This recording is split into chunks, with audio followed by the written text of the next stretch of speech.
আসসালামু আলাইকুম। রমজান মুবারক। আশা করি আল্লাহর রহমতে সবাই অনেক বেশি ভালো আছেন। এগুলো আমি আগে রেডি করে রেখেছিলাম। এখন ইফতারের আর বেশি সময় নাই। আমি বসে পড়েছি একবারেই সব কাজ সেরে। বানাচ্ছি আমি আমার অনেক বেশি পছন্দের ছোলা মাখা। আর আমি কিভাবে আমার ছোলাটা মাখাই সেটাই আজকে আপনাদের সাথে শেয়ার করব। প্রথমে আমি একটু সিদ্ধ করা আলু হালকা ম্যাশ করে নিলাম। তারপর এর মধ্যে এই যে টমেটো, শসা, কাঁচামরিচ, পেঁয়াজ, ধনিয়াপাতা এগুলো দিয়ে দিব। এগুলো দিয়ে এর মধ্যে দিয়ে দিব হচ্ছে লেবু।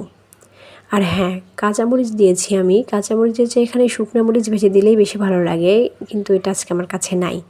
আর লেবুর পরিমাণটা অনেক বেশি দিচ্ছি, কারণ আমার ছোলা মাখাটা হবে হচ্ছে একটু টক, একটু ঝাল। তেঁতুল যদি থাকতো তাইলে এই লেবুর পরিমাণটা এত বেশি দেওয়া লাগতো না।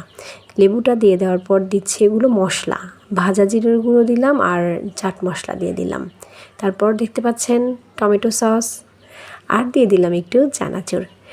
তারপর সরিষার তেল দিয়ে খুব ভালোভাবে মেখে নিলেই হয়ে যাবে ছোলা মাখা।